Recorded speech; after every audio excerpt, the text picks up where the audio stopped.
Hi everybody, welcome back to the channel. I'm Pete Ulibarri, and today we're going to discuss a little bit more on putting. There's a couple really cool things that we need to discuss. One of them is, where do we get spin? If we're discussing, let's say, a backhand throw, we're grabbing the disc here, we're rotating away, we're coming through. Now as you can see from this logo right here, I'm going to exaggerate here. We come through, and as we're pulling through, we're only getting 0 rotations on that initial pull through.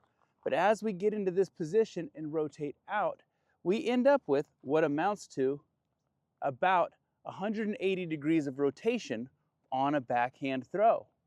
Now let's imagine a forehand throw. If I cock my wrist and throw, we only get about 90 degrees of movement. So 90 degrees of movement would look like this. And then the disc pops out.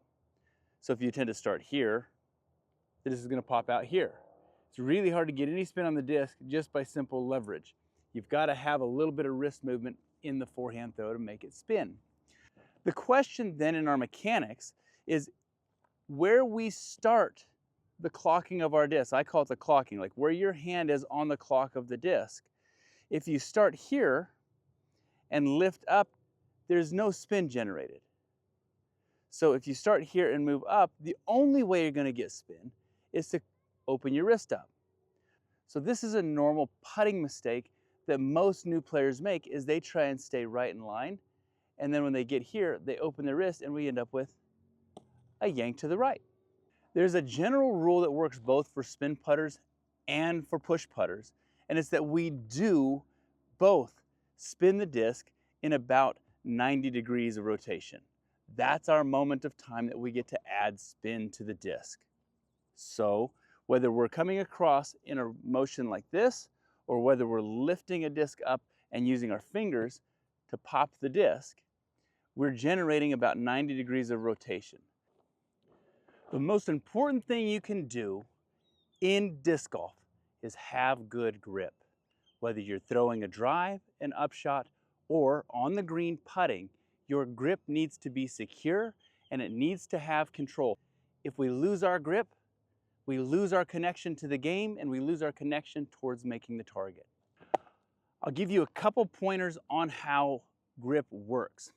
If we're a push putter, typically what happens is our spin is generated by opening our hand. My grip starts here, and then the spin is generated by simply pushing this finger against the thumb and spinning. There's not a great way to teach this so far that I've found, other than you need to sit on your couch, drive your significant other crazy for the next 6 months, and spin the disc to yourself. Now, I'm not saying spin the disc with your wrist. I'm not saying do this. We're going flat wrist, and we're just going to pop it. It tends to have a little bit of a motion of the hand pushing up on the bottom of the disc. The fingers push up on the bottom of the disc. What's really interesting about this, if you have a hard time getting the disc flat, like a wonderful little pizza toss, that's because you're very much in line with your wrist trying to snap it this way. It really has to do more with the wrist being like this, and the hit point for push putts typically is at a lower position than a spin putt. So the main thing with a push putt is it is very much dependent on the fingers, the touch between your hands and the disc. If our hand loses connection, we lose the ability to confidently make a putt. Soft hands have a hard time making putts. If we're a spin putter, when I do spin putts, I hold very similar to the same grip. What I think about is, what if I want to write, draw a picture?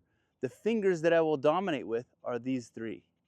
They're the guys that have articulate actions. They can be perfectionists. So I grab the disc with these fingers.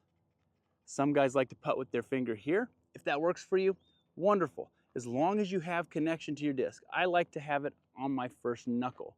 Right there, I got a little bit of action where I can tuck it under and feel the disc, but I also have this feeling between these 2 fingers. When I write, I hold a pencil between these fingers and it rides between that knuckle and my thumb.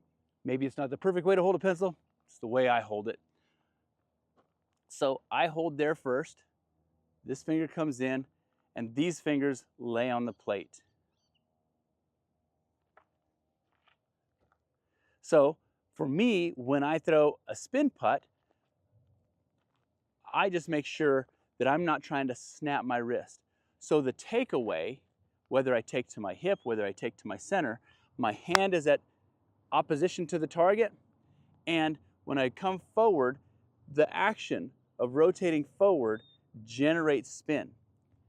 A key thing to understand is we want the disc in the hand to stay on the line of the putt.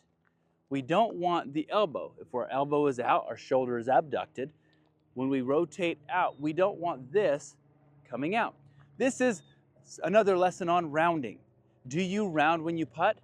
Does your hinge point look like this? If it does, anywhere along that point is where you decide to release. That's anywhere along 90 degrees of rotation that the miss is going to happen. Now, if we get our elbow coming in towards the line, staying in towards the line, our hand has to stay on the line. That means all of the other joints move inwards towards the line and towards the target. If we're curling our wrists too much and bringing too much wrist movement in, we have a lot of wrist motion that we can miss. So if we're starting here and we putt, we have about 90 degrees of miss. Our elbow's coming into the line, but if our wrist gets out here and snaps, we end up with about 45 to 90 degrees of mistakes that we can miss outside the line.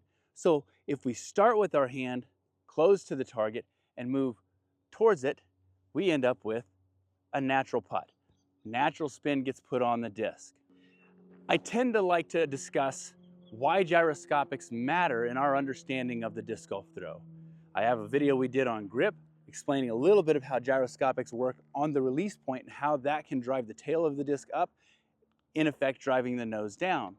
When we're putting like a push putt, we're pushing up on the bottom of the disc. And if we push up on the bottom of the disc late in the putt and open up our wrist, we push up here, this side of the disc goes up more and we end up putting nose down, even though our release point is off to the right side of the disc. So if we clock our wrist into the right position, now clocking doesn't mean we're going like this. It means all we have to do is slightly abduct our shoulder to get our elbow up. Look at the difference. That's it. Now when we start here, we start where we're not starting with our elbow going up, using a hinge that doesn't like to operate in that motion. All we do is we take this. Now we're not trying to get major bending in the elbow, but we have a way where this can be mobile in towards the target line. Our hand can come here and pop the disc. I'm going to hold this disc upside down to explain this. Most putts have the opportunity to put spin on a disc at about a 90-degree rotation. So if we start our hand over here on the 1 o'clock area, I will go to rotate, and in order to get spin, I've got to rotate about this much. That ends up being about 45 to 90 degrees of rotation, okay? If I clock my wrist this way and go to rotate, we end up with almost 90 degrees of rotation.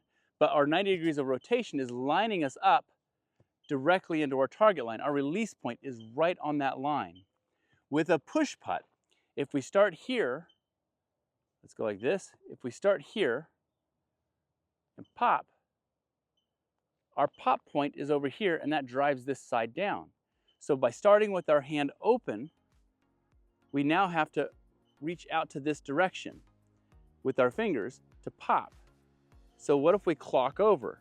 All we got to do is simply keep this from being tucked on our side so much, rotate our elbow slightly outwards, and now simply here, grip up near the 1 o'clock position from my perspective, rotate over.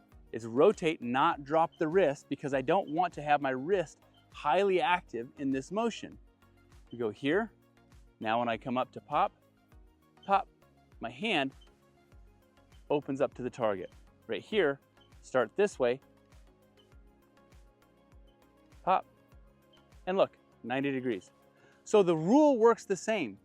If my finger's pushing up on the wrong side of the disc, slightly clocked incorrectly, we will end up popping more of an anhyzer putt into the swing.